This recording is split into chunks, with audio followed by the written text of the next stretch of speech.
가을 햇살이 따스하게 내리쬐는 토요일 아침, 정분자는 오랜만에 기분 좋은 하루를 맞이했습니다.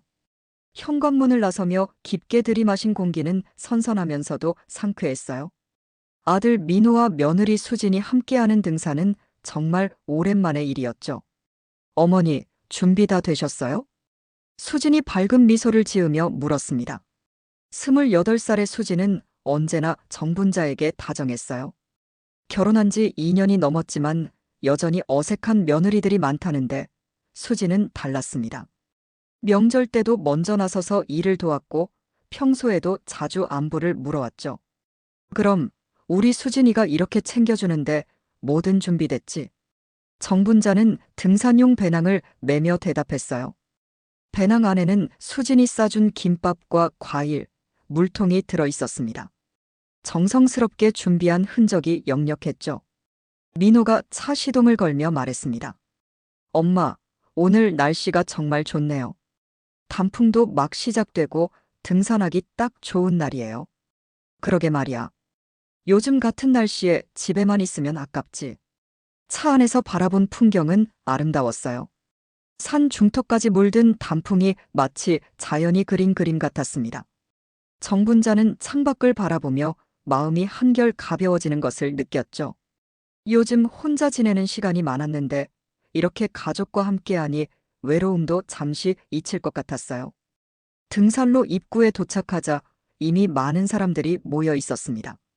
가족 단위로 온 사람들, 동호회에서 온 듯한 중년 부부들, 혼자 온 등산객까지 다양했죠. 주차장에서 차에서 내리며 정분자는 깊게 숨을 들이마셨어요. 우와, 공기가 정말 좋다. 수진이 정분자의 팔을 자연스럽게 끼며 말했습니다. 어머니, 천천히 올라가요. 무리하지 마시고 힘들면 언제든 말씀하세요. 이 정도 산은 문제 없어. 젊을 때는 더 높은 산도 올랐는걸. 하지만 정분자의 마음 한편에는 묘한 느낌이 자리 잡고 있었어요. 분명 좋은 날씨에 가족과 함께하는 즐거운 시간인데 왜인지 모를 어색함이 있었습니다. 수진이 너무 친절해서 그런 건가? 아니면 평소보다 더 신경을 쓰는 것 같아서 그런 건가? 등산로를 걷기 시작하면서도 그 느낌은 계속됐어요. 수진은 평소와 다름없이 밝았지만 어딘지 모르게 부자연스러운 면이 있었습니다.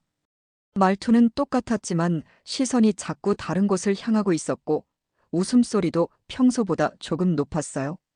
민호는 앞서가며 길을 안내했습니다. 엄마, 이 길로 가면 정상까지 2시간 정도 걸려요. 중간에 쉼터도 있으니까 천천히 올라가죠. 알았어. 너무 걱정 마라. 하지만 정분자의 시선은 자꾸 수진에게 향했어요. 며느리는 평소와 똑같이 행동하고 있었지만 뭔가 다른 점이 있었습니다. 정확히 무엇인지는 알 수 없었지만 미묘한 차이가 느껴졌죠. 걸음걸이도 말하는 톤도 심지어 웃는 방식도 평소와 조금씩 달랐어요. 산길을 오르며 정분자는 계속 그 이상한 느낌에 사로잡혀 있었습니다. 아마도 너무 오랜만에 함께 나온 것 때문에 그런 기분이 드는 것일까요? 아니면 나이가 들면서 예전처럼 자연스럽게 어울리지 못하는 것일까요? 어머니, 괜찮으세요? 표정이 좀 어두우신 것 같은데. 수진이 걱정스러운 표정으로 물었어요. 아니야, 그냥 생각이 좀 많아서. 무슨 생각을 그렇게 하세요? 별거 아냐. 요즘 혼자 있는 시간이 많아서 자꾸 이런저런 생각이 들더라. 수진이 정분자의 손을 잡으며 말했습니다. 앞으로는 자주 뵙겠어요. 민호 씨도 요즘 일이 좀 바빴는데 이제 여유가 생기면 더 자주 찾아뵐게요. 그 말을 들으며 정분자는 마음이 따뜻해졌지만 동시에 그 어색한 느낌은 더욱 강해졌습니다. 정상에 가까워질수록 등산객들의 수는 점점 줄어들었습니다. 가파른 구간이 시작되면서 정분자는 숨이 차기 시작했어요. 평소보다 체력이 떨어진 것 같았죠. 잠깐 쉬었다 갈까요? 민호가 뒤돌아보며 제안했습니다. 그래, 좀 쉬자. 숨이 차네. 근처 바위에 앉아 물을 마시며 잠시 휴식을 취했어요. 수지는 가져온 과일을 꺼내며 정성스럽게 깎아주었습니다. 하지만 정분자의 시선은 자꾸 수진의 손동작에 머물렀어요. 사과를 깎는 방식이 평소와 달랐거든요. 보통은 껍질을 얇게 깎았는데 오늘은 두껍게 깎고 있었습니다. 수진아, 평소보다 껍질을 두껍게 깎는구나. 아, 네. 그런가요? 아마 칼이 달라서 그런가 봐요. 수진이 당황스러운 표정을 지으며 대답했어요. 그 순간 정분자는 더욱 이상한 느낌을 받았습니다. 민호야, 너 먼저 올라가 있어. 엄마가 좀 더 쉬고 싶어. 괜찮아요? 혼자 두고 가도 되나요? 괜찮아. 금방 올라갈 테니까. 민호가 먼저 정상을 향해 올라간 후 정분자와 수진은 둘이 남았습니다. 그런데 몇 분 후 수진도 화장실을 간다며 자리를 떴어요. 어머니, 저 잠깐 화장실 다녀올게요. 그래, 다녀와. 혼자 남은 정분자는 주변을 둘러보았어요. 고요한 산속에서 바람소리와 새소리만 들렸습니다. 그때였어요. 아주머니. 뒤에서 낮은 목소리가 들렸습니다. 정분자가 돌아보니 50대 중반으로 보이는 남자가 서 있었어요. 등산복을 입고 있었지만 어딘지 초조하고 불안한 표정이었습니다. 네. 지금부터 말하는 걸 믿으셔야 목숨을 지킬 수 있습니다. 남자의 목소리는 진지했고 절박했어요. 정분자는 깜짝 놀라며 일어났습니다. 무슨 말씀이세요? 그 여자, 당신 며느리 아닙니다. 정분자의 머릿속이 하얗게 변했어요. 무슨 소리인지 도무지 이해할 수 없었습니다. 뭐라고요? 무슨? 지금 당장 옷을 바꾸세요. 아니면 당신이 죽습니다. 남자의 눈빛은 농담이 아니었어요. 진심으로 걱정하는 표정이었고 무언가 절박한 상황임을 알 수 있었습니다. 도대체 무슨 말씀을 하시는 거예요? 제 며느리가 아니라니. 시간이 없습니다. 그 여자가 돌아오기 전에 옷을 바꾸세요. 당신이 입고 있는 빨간 재킷, 그것 때문에 위험합니다. 정분자는 자신이 입고 있는 빨간 등산복을 내려다봤어요. 평범한 등산복이었는데 무엇이 위험하다는 건지 이해할 수 없었습니다. 아저씨, 혹시 저를 다른 사람으로? 정분자 맞으시죠? 아들 이름은 민호, 며느리는 수진이라고 하고. 남자가 정확한 정보를 말하자 정분자는 더욱 당황했어요. 전혀 모르는 사람인데 어떻게 자신의 신상 정보를 아는 걸까요? 어떻게 제 이름을? 설명할 시간이 없습니다. 그 여자가 곧 돌아올 거예요. 제발 옷을 바꾸세요. 남자의 목소리는 점점 더 절박해졌습니다. 정분자는 혼란스러웠지만 남자의 진지한 표정을 보니 뭔가 심각한 상황임을 직감할 수 있었어요. 만약 제가 옷을 바꾸지 않으면 어떻게 되는 건가요? 오늘 이 산에서 사고가 날 겁니다. 그리고 그 사고의 희생자는 당신이 될 거예요. 정분자의 심장이 빠르게 뛰기 시작했어요. 남자의 말이 사실인지 거짓인지는 알 수 없었지만 그의 절박한 표정만큼은 진짜였습니다. 도대체 누구십니까? 왜 이런 말씀을? 지금은 설명할 수 없어요. 하지만 당신을 구하려고 하는 거예요. 그때 멀리서 발소리가 들렸습니다. 수진이 돌아오는 소리였어요. 빨리 결정하세요. 마지막 기회입니다. 남자의 목소리는 더욱 다급해졌고 정분자는 극도의 혼란 속에서 결정을 내려야 했습니다. 수진이 돌아오는 발소리가 점점 가까워졌습니다. 정분자는 심장이 터질 듯 뛰는 가운데 급히 결정을 내려야 했어요. 남자의 간절한 눈빛을 보며 뭔가 말로 설명할 수 없는 직감이 들었습니다. 어머니, 다녀왔어요. 수진이 밝은 미소를 지으며 나타났어요. 하지만 그 순간 남자는 이미 사라진 후였습니다. 마치 처음부터 없었던 것처럼요. 정분자는 당황스러웠지만 최대한 자연스럽게 행동하려 했습니다. 수진아, 잠깐. 네, 어머니. 갑자기 생각해보니 이 재킷이 너무 두꺼운 것 같아. 정상까지 올라가면 더 더워질 텐데. 정분자는 어색하게 웃으며 말했어요. 사실 이상한 핑계였지만 다른 방법이 떠오르지 않았습니다. 그런가요? 그럼 제가 입고 있는 얇은 재킷과 바꿔드릴까요? 수진이 의외로 선뜻 제안했어요. 정분자는 안도의 한숨을 쉬었습니다. 그럴까? 장난삼아 한번 바꿔보자. 좋아요. 재미있겠네요. 두 사람은 재킷을 바꿔 입었어요. 수진이 입고 있던 연한 회색 재킷을 정분자가, 정분자의 빨간 재킷을 수진이 입었습니다. 그 순간 정분자는 묘한 안도감을 느꼈어요. 어머니한테도 잘 어울리네요. 너도 예쁘다. 빨간색이 젊어 보여. 수진이 거울 대신 휴대폰 카메라로 자신의 모습을 확인했어요. 빨간 재킷을 입은 모습이 의외로 잘 어울렸습니다. 그럼 이제 올라갈까요? 민호 씨가 기다리고 계실 텐데. 그래, 가자. 두 사람은 다시 등산을 시작했어요. 하지만 정분자의 마음은 여전히 불안했습니다. 아까 그 남자의 말이 계속 머릿속에 맴돌았어요. 그 여자, 당신 며느리 아닙니다. 도대체 무슨 의미일까요? 정상에 가까워질수록 길은 더욱 험해졌습니다. 좁은 산길과 가파른 절벽이 나타났어요. 수진이 앞서가며 길을 안내했습니다. 어머니, 여기 조심하세요. 길이 좁아요. 알았어. 천천히 갈게. 그런데 수진의 걸음이 점점 빨라졌어요. 마치 급한 일이라도 있는 것처럼 서둘렀습니다. 수진아, 왜 그렇게 빨리 가? 아, 민호 씨가 걱정하실까 봐서요. 하지만 수진의 표정이 이상했어요. 평소의 밝은 모습과는 달리 어딘지 모르게 긴장해 보였습니다.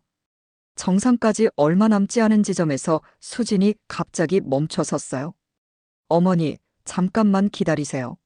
앞에 위험한 구간이 있는지 확인해 볼게요. 그래, 조심해라. 수진이 혼자 앞으로 나아갔어요. 그런데 몇 걸음 걷다가 갑자기 발을 헛디뎠습니다. 좁은 산길에서 균형을 잃은 수진이 낭떠러지 쪽으로 넘어졌어요. 으악! 수진의 비명소리가 산에 메아리쳤습니다. 정분자는 깜짝 놀라 달려갔지만 이미 늦었어요. 수진아! 수진아! 정분자가 절벽 아래를 내려다보며 소리쳤지만 대답이 없었습니다. 아래는 깊은 계곡이었고 수진의 모습은 보이지 않았어요. 사람 살려! 사람 살려! 정분자의 절규가 산속에 울려 퍼졌습니다. 곧 다른 등산객들이 달려왔고 누군가가 구조대에 신고를 했어요. 민호도 정상에서 소리를 듣고 급히 내려왔습니다. 엄마, 무슨 일이에요? 수진이가 떨어졌어. 민호의 얼굴이 새하얗게 질렸어요. 어떻게 된 거예요? 왜 갑자기? 앞을 확인하러 간다더니 갑자기 발을 헛디뎠어. 내가 말렸어야 했는데. 정분자는 자책하며 눈물을 흘렸습니다. 하지만 마음 한편으로는 아까 그 남자의 말이 계속 떠올랐어요. 만약 옷을 바꾸지 않았다면 저 빨간 재킷을 입고 떨어진 것은 자신이었을 거라는 생각이 들었습니다. 구조대가 도착할 때까지 정분자는 계속 절벽 아래를 바라보았어요. 수진에 대한 걱정과 동시에 설명할 수 없는 의문들이 머릿속에서 맴돌았습니다. 구조대가 도착한 것은 사고가 발생한 지 2시간이 지난 후였습니다. 전문 구조 장비를 동원해 수진을 찾았을 때 이미 숨을 거둔 상태였어요. 빨간 재킷을 입은 채로 바위에 머리를 부딪힌 것이 직접적인 사인이었습니다. 유가족이신가요? 경찰관이 민호에게 물었어요. 네, 제 아내입니다. 민호의 목소리는 떨리고 있었어요. 얼굴은 창백했고 눈은 충혈되어 있었습니다. 실족사로 추정됩니다. 산길이 좁고 미끄러운 구간이라 종종 사고가 발생하는 곳이에요. 경찰은 현장을 조사한 후 그렇게 결론지었습니다. 정분자는 조사를 받으면서 계속 그 남자의 말을 떠올렸어요. 사고 당시 상황을 다시 한번 말씀해 주시겠습니까? 며느리가 앞에 위험한 구간이 있는지 확인해 보겠다고 했어요. 그래서 저는 뒤에서 기다리고 있었는데 갑자기 비명소리가 들렸죠. 특별히 이상한 점은 없었습니까? 정분자는 잠시 망설였어요. 그 남자의 이야기를 해야 할까요? 하지만 너무 황당한 이야기라 믿어줄 것 같지 않았습니다. 없었습니다. 경찰 조사가 끝난 후 정분자와 민호는 집으로 돌아왔어요. 집 안은 조용했고 수진이 없다는 현실이 더욱 실감났습니다. 엄마, 괜찮으세요? 민호야, 너야말로 괜찮니? 민호는 소파에 주저앉으며 고개를 떨궜어요. 이해가 안 가요. 수진이가 그렇게 조심스럽던 사람인데 왜 갑자기 그런 실수를? 정분자도 같은 생각이었어요. 평소 수진은 매우 신중한 사람이었습니다. 길을 건널 때도 여러 번 확인하고 계단을 내려갈 때도 항상 난간을 잡았죠. 며칠이 지나면서 정분자는 점점 더 이상한 점들을 발견하기 시작했어요. 수진의 반응이나 표정에서 평소와 다른 무언가가 있었다는 것을 깨달았습니다. 그날 밤 정분자는 잠을 이룰 수 없었어요. 계속해서 그 남자의 말이 머릿속에 맴돌았습니다. 그 여자, 당신 며느리 아닙니다. 도대체 무슨 의미였을까요? 다음 날 아침, 민호가 수진의 유품을 정리하자고 제안했어요. 엄마, 혼자 하기 어려우니까 같이 해요. 그래, 그렇게 하자. 수진의 방으로 들어가니 평소와 똑같은 모습이었어요. 화장대 위에 놓인 화장품들, 옷장 속 정리된 옷들, 책상 위의 소품들까지 모든 것이 그대로였습니다. 정분자가 서랍을 열어보는데 이상한 것을 발견했어요. 민호야, 이게 뭐지?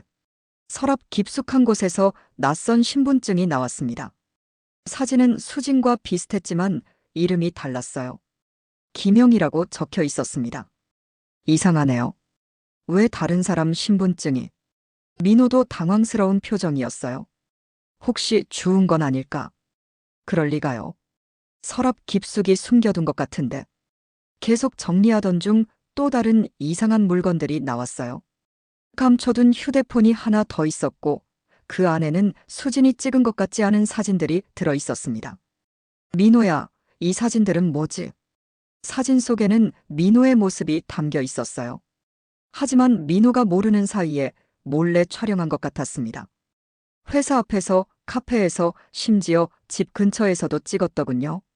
언제 이런 사진을? 민호의 얼굴이 점점 어두워졌어요. 수진이가 나를 스토킹했다는 건가요? 그런 것 같지는 않은데. 하지만 증거는 명확했어요. 수진이 민호를 감시하고 있었던 것 같았습니다. 더 충격적인 것은 휴대폰 메모장에 적힌 글이었어요. 목표 이민호와 결혼 후 접근. 주의사항 어머니 정분자 경계. 최종 목표 복수 완성. 정분자와 민호는 서로를 바라보며 말을 잃었습니다. 도대체 수진의 정체가 무엇이었던 걸까요? 엄마, 이게 무슨 의미인지 아세요? 모르겠다. 정말 모르겠어. 하지만 정분자는 이제 확신할 수 있었어요. 그날 산에서 만난 남자의 말이 사실이었다는 것을요. 휴대폰에서 발견한 내용들은 정분자와 민호에게 큰 충격을 주었습니다. 수진이라고 알고 있던 며느리가 사실은 전혀 다른 목적을 가지고 접근했다는 사실을 받아들이기 어려웠어요. 엄마, 이 여자가 도대체 누구였던 걸까요? 민호는 손에 들고 있는 가짜 신분증을 바라보며 중얼거렸습니다. 김영희. 이 이름을 들어본 적이 있나? 전혀 모르겠어요. 수진이로만 알고 있었는데. 정분자는 계속해서 유품들을 뒤져봤어요. 뭔가 더 단서가 있을 것 같았습니다. 옷장 뒤편에서 작은 상자를 발견했죠. 민호야, 여기 또 뭔가 있어. 상자 안에는 오래된 신문 스크랩들이 들어 있었어요. 모두 교통사고에 관한 기사들이었습니다. 그중 하나의 헤드라인이 눈에 띄었죠. 대학생 음주운전으로 일가족 참사. 가해자는 집행유예. 기사를 자세히 읽어보니 3년 전에 일어난 사고였어요. 음주운전을 한 대학생이 가족을 태우고 가던 차를 들이받아 부모와 딸이 숨지고 아들만 혼자 살아남았다는 내용이었습니다. 이 사고와 수진이가 무슨 관계가 있을까요? 민호가 기사를 읽으며 물었어요. 계속 찾아보자. 다른 신문 스크랩에서 더 자세한 정보를 얻을 수 있었어요. 가해자의 이름이 이민호라고 적혀 있었습니다. 뭐라고? 민호의 얼굴이 창백해졌어요. 설마, 이 이민호가 나라는 건가요? 이름이 같은 걸 보니 정분자도 충격을 받았습니다. 민호는 3년 전 음주운전으로 사고를 냈었어요. 다행히 상대방이 큰 부상을 입지 않아서 합의로 마무리됐다고 알고 있었는데 실제로는 이런 참사였던 것일까요? 민호야, 3년 전 그 사고. 정말 가벼운 접촉사고였던 거 맞지? 네, 그렇다고 들었는데요. 변호사가 처리해줘서 자세한 건 몰랐어요. 민호의 목소리가 떨렸어요. 자신이 저질렀던 일의 진실을 뒤늦게 알게 된 충격이 컸습니다. 그럼 수진이는, 아니 김영희는 그 사고의 피해자 가족이었던 건가? 더 찾아보니 피해자 명단에 김영희의 이름이 있었어요. 25살로 기록되어 있었습니다. 부모와 함께 숨진 딸이었죠. 그런데 어떻게 죽은 사람이? 민호가 혼란스러워하고 있을 때 정분자가 다른 기사를 발견했어요. 참사 생존자 김성호 씨 여동생 이름으로 살아가겠다고 선언. 기사 내용을 보니 사고에서 혼자 살아남은 아들 김성호가 죽은 여동생 김영희의 이름으로 살겠다고 했다는 내용이었어요. 성별 정정 수술까지 받아가며 여동생의 삶을 이어가겠다는 의지를 보였다고 했습니다. 그렇다면 수진이는 실제로는 남자였다는 건가요? 그런 것 같아. 정분자는 이제 모든 퍼즐이 맞춰지는 것을 느꼈어요. 평소 수진에게서 느꼈던 어색함, 미묘한 부자연스러움이 모두 설명됐습니다. 복수를 위해 여자로 성별을 바꾸고 가짜 신분을 만들어서 민호에게 접근했던 거야. 그럼 저와 결혼한 것도 모든 게 계획이었던 거지. 민호는 자리에 주저앉았어요. 지난 2년간의 결혼 생활이 모두 거짓이었다는 사실을 받아들이기 힘들었습니다. 엄마, 어떻게 해야 해요? 이걸 경찰에 신고해야 하나요? 정분자는 잠시 고민했어요. 하지만 수지는 이미 죽었고 이 모든 진실을 밝힌다고 해서 달라질 것은 없었습니다. 일단 더 조사해보자. 아직 모르는 게 너무 많아. 그 순간 정분자는 그날 산에서 만난 남자를 떠올렸어요. 그는 어떻게 수진의 정체를 알고 있었을까요? 그리고 왜 정분자에게 경고를 했던 걸까요? 민호야, 혹시 김성호라는 이름 들어본 적 없니? 아니요, 처음 들어봐요. 하지만 정분자는 확신했어요. 그날 산에서 만난 남자가 이 모든 일과 연관되어 있다는 것을요. 아마도 김성호의 가족이거나 친구였을 것입니다. 엄마, 그럼 수진이가 김성호가 저를 죽이려고 했던 건가요? 아마도 그랬을 거야. 하지만 계획이 틀어진 거지. 정분자는 소름이 돋았어요. 만약 그날 옷을 바꾸지 않았다면 떨어져 죽은 것은 자신이었을 테니까요. 다음 날부터 정분자는 본격적으로 진실을 파헤치기 시작했습니다. 민호를 지키기 위해서는 김성호가 왜 복수를 계획했는지, 그리고 혹시 다른 공범이 있는지 알아야 했어요. 민호야, 3년 전 사고 당시 담당 변호사 연락처 있지? 네, 있어요. 왜요? 정확한 사고 경위를 알아봐야 해. 지금까지 우리가 모르고 있던 부분이 너무 많아. 정분자는 변호사 사무실을 찾아갔어요. 담당 변호사는 50대 중반의 중년 남성이었습니다. 안녕하세요. 이민호 씨 어머니이신 정분자 씨 맞으시죠? 네, 맞습니다. 무슨 일로 오셨나요? 정분자는 솔직하게 상황을 설명했어요. 며느리의 정체와 복수 계획에 대해서 말이죠. 아, 그런 일이. 사실 저도 그 사건 이후로 계속 마음이 무거웠습니다. 변호사의 표정이 어두워졌어요. 왜 그러시는지요? 당시 제가 사실을 좀 축소해서 민호 씨에게 전달했거든요. 피해가 크지 않은 접촉사고라고 했는데 실제로는 일가족이 모두 숨진 대형 사고였습니다. 그럼 민호는 진실을 모르고 있었던 건가요? 네, 제가 충격을 줄 것 같아서. 그리고 어차피 합의가 성사돼서 크게 문제될 것 없다고 생각했어요. 정분자는 답답함을 느꼈어요. 만약 진실을 알았다면 민호도 그리고 김성호도 다른 선택을 했을지 모르는 일이었습니다. 혹시 피해자 가족들과 연락이 닿나요? 김성호 씨요? 한동안 연락이 왔었는데 최근에는 없었어요. 아마 포기한 줄 알았는데. 어떤 연락이었나요? 처음에는 합의금을 더 달라고 하더니 나중에는 민호 씨를 직접 만나고 싶다고 했어요. 당연히 거절했죠. 정분자는 김성호의 심정을 이해할 수 있었어요. 가족을 잃은 슬픔과 분노, 그리고 가해자가 제대로 된 처벌도 받지 않았다는 억울함까지 느꼈을 것입니다. 변호사 사무실을 나온 후 정분자는 김성호에 대해 더 자세히 알아보기로 했어요. 인터넷 검색을 통해 그의 근황을 찾아봤습니다. 사고 이후 김성호는 대학을 중퇴하고 여러 일을 전전했다는 기록이 있었어요. 그리고 2년 전부터는 흔적이 끊겼습니다. 아마도 그때부터 성별전환 수술과 신분 세탁을 준비했던 것 같았어요. 이렇게까지 할 정도면 정분자는 김성호의 절망감이 어땠을지 상상할 수 있었습니다. 하지만 동시에 민호를 지켜야 한다는 생각도 강했어요. 그날 저녁 집으로 돌아온 정분자는 민호와 대화를 나눴습니다. 민호야, 변호사를 만나고 왔어. 뭐라고 하던가요? 내가 모르고 있던 진실이 많았더구나. 정분자는 변호사에게 들은 이야기를 모두 전해줬어요. 민호의 얼굴은 점점 창백해졌습니다. 제가 정말 그런 끔찍한 일을, 이미 지난 일이야. 후회해봐야 소용없어.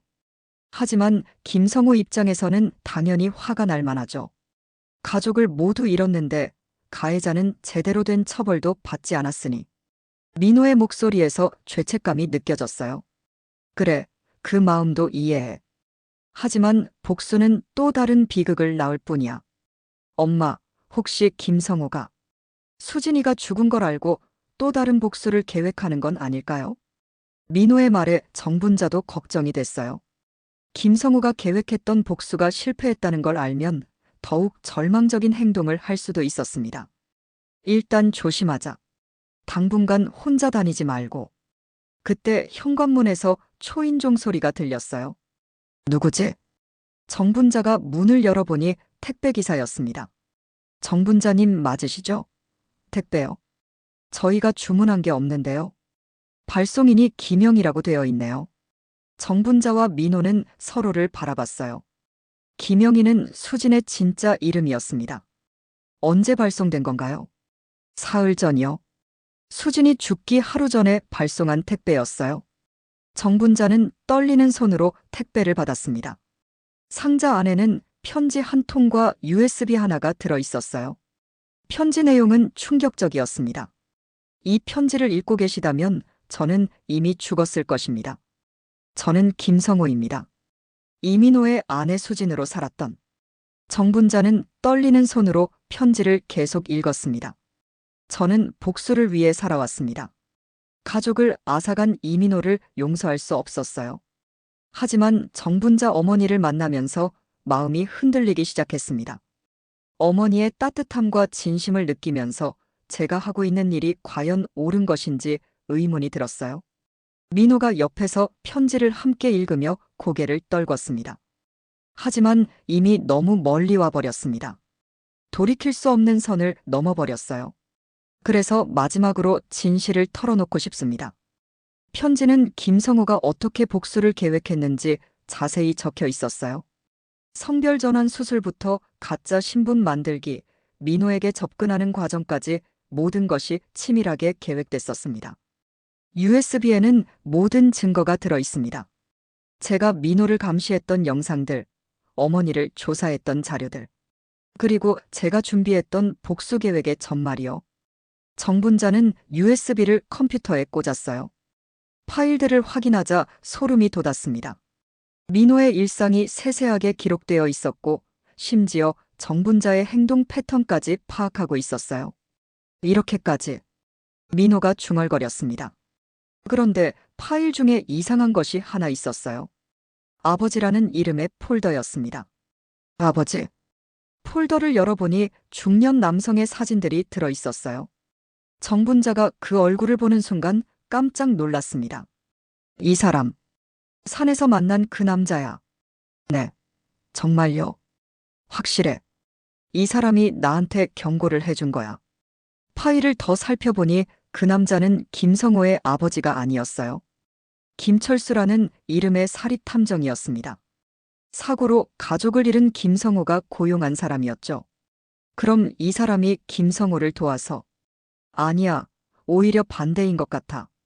정분자가 다른 파일을 열어보니 김철수와 김성호 사이의 대화 내용이 기록되어 있었어요. 김철수 성호야, 이건 너무 위험해. 복수는 또 다른 비극만 낳을 뿐이야. 김성호, 그럼 제가 어떻게 살라는 거예요? 가족의 원수를 그냥 놔둬야 한다는 말이에요. 김철수 복수보다는 정당한 법적 절차를 밟는 게 김성호법, 법이 제대로 처벌했다면 이런 일은 없었을 거예요. 대화 내용을 보면 김철수는 오히려 김성호를 말리려고 했던 것 같았어요. 그럼 이 탐정이 나를 구해준 건가? 정분자는 편지의 마지막 부분을 읽었습니다. 김철수 탐정님이 계속 저를 말렸지만 저는 듣지 않았습니다. 그분은 마지막까지 저를 구하려고 했어요. 어머니에게 경고를 하는 것도 그분의 마지막 노력이었을 것입니다. 탐정이 마지막에 양심상 나를 구해준 거구나. 편지는 이렇게 끝났습니다.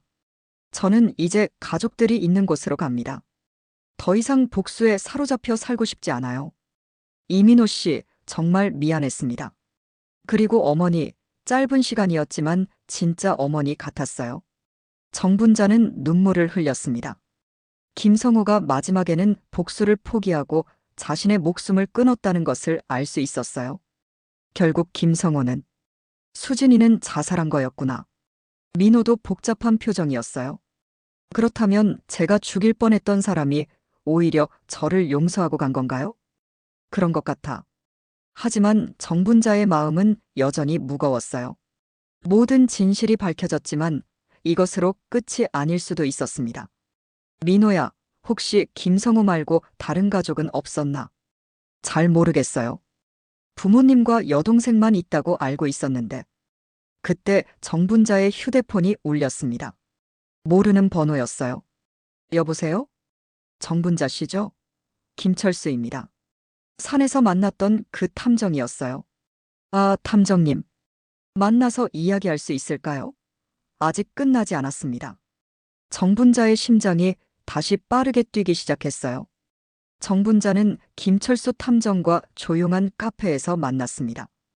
탐정의 표정은 여전히 무거웠고 뭔가 중요한 이야기를 해야 한다는 느낌이 들었어요. 그날 산에서 저를 구해주셔서 고맙습니다. 당연한 일이었어요. 하지만 아직 안심하시면 안 됩니다. 김철수는 가방에서 파일 하나를 꺼냈습니다. 김성호에게는 삼촌이 있었어요. 김성호의 아버지 형이죠. 그분도 복수를. 김성호가 죽었다는 소식을 듣고 완전히 돌아섰습니다. 조카의 죽음이 이민호 때문이라고 생각하고 있어요. 정분자의 얼굴이 창백해졌습니다. 어떤 분인데요? 김대수라는 사람입니다. 조직폭력배 출신이에요. 성우와는 달리 훨씬 위험한 인물이죠. 탐정이 보여준 사진 속의 남자는 흉악한 인상이었어요. 문신이 새겨진 팔과 차가운 눈빛이 무서워 보였습니다. 이 사람이 민호를 노리고 있다는 말씀이신가요? 그뿐만 아니라 정분자 씨도 마찬가지예요. 조카의 복수 계획이 실패한 것이 당신 때문이라고 생각하고 있어요. 정분자는 소름이 돋았습니다. 하나의 위기를 넘겼다고 생각했는데 더 큰 위험이 기다리고 있었던 것이죠. 그럼 어떻게 해야 하나요? 일단 경찰에 신고는 했습니다.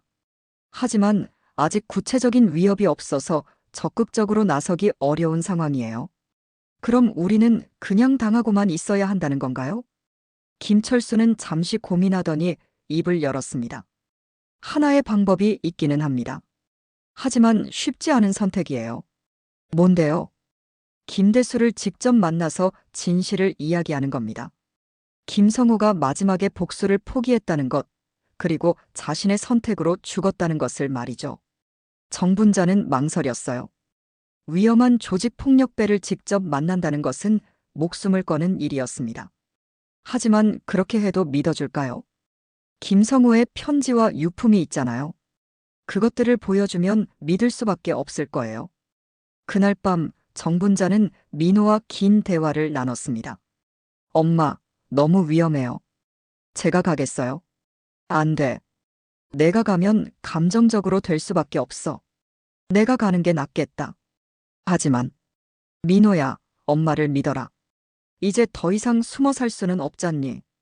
이틀 후, 정분자는 김철수와 함께 김대수를 만났습니다. 만남 장소는 허름한 식당이었어요. 김대수는 생각보다 조용했지만 눈빛에서 분노가 느껴졌습니다. 조카를 죽인 놈의 어미로군. 제발 이야기를 들어보세요. 성우는 제가 죽인 게 아니에요. 정분자는 떨리는 손으로 김성호의 편지를 내밀었습니다. 김대수가 편지를 읽는 동안 식당 안은 조용했어요. 그의 표정이 점점 변하는 것을 볼 수 있었습니다. 이게 정말 성우가 쓴 거냐? 네, 맞습니다. USB에 더 자세한 증거들이 있어요. 김철수가 노트북을 꺼내서 파일들을 보여줬습니다. 김성호가 직접 녹음한 음성 파일도 있었어요. 삼촌, 만약 제가 죽는다면 그건 제 선택입니다. 더 이상 복수에 매달려 살고 싶지 않아요. 제발 저 때문에 다른 사람들을 해치지 마세요. 김성호의 목소리를 들은 김대수의 눈에 눈물이 고였습니다. 이 바보 같은 놈이. 김대수는 한동안 아무 말을 하지 않았어요. 그러다가 천천히 입을 열었습니다. 알겠소. 더 이상 당신들을 건드리지 않겠소. 정말인가요? 성우가 그렇게 원한다면. 하지만 조건이 있소. 뭔데요? 이민호가 진심으로 사과하는 모습을 보고 싶소. 그리고 앞으로 술을 끊고 살겠다는 약속을 받고 싶소. 정분자는 고개를 끄덕였습니다. 약속할게요. 일주일 후 민호는 김성호 가족들의 묘소를 찾았어요. 김대수와 정분자가 함께 있었습니다. 민호는 무릎을 꿇고 진심으로 사과했어요. 정말 죄송합니다. 제가 저지른 일 때문에 이런 비극이. 그리고 술을 끊겠다는 맹세를 했습니다. 김대수는 조카의 묘 앞에서 마지막 인사를 했어요. 성호야, 이제 편히 쉬어라. 삼촌이 더 이상 복수 따위에 매달리지 않을 테니까. 모든 일이 정리된 후 정분자는 평온한 일상을 되찾았습니다. 하지만 완전히 끝난 것은 아니었어요. 어느 날 저녁 정분자의 휴대폰에 문자가 하나 도착했습니다. 어머니, 진심으로 감사했습니다. 저는 이제 진짜로 가족들 곁으로 갑니다. 마이너스 성호. 정분자는 문자를 보며 눈물을 흘렸어요. 아마도 김성호의 영혼이 보낸 마지막 인사일 것이라고 생각했습니다. 하지만 그 다음 문자를 보고 정분자의 얼굴이 굳어졌어요. 당신도 그 대가를 치르게 될 겁니다. 발신자는 알 수 없는 번호였어요. 정분자는 김대수가 약속을 어긴 것일까 생각했지만 뭔가 다른 느낌이었습니다. 그날 밤 정분자는 잠들지 못했어요. 진짜 평화가 찾아온 것일까 아니면 또 다른 복수의 시작일까? 창밖을 바라보며 정분자는 조용히 중얼거렸습니다. 이제 정말 끝인 걸까? 하지만 한 가지는 확실했어요. 앞으로 어떤 일이 닥쳐도 가족을 지키겠다는 각오였습니다. 그것만이 정분자가 할 수 있는 유일한 선택이었으니까요. 시청해주셔서 감사합니다. 구독과 좋아요는 제가 영상을 제작하는데 큰 힘이 됩니다. 오늘도 좋은 하루가 되길 기원합니다. 감사합니다.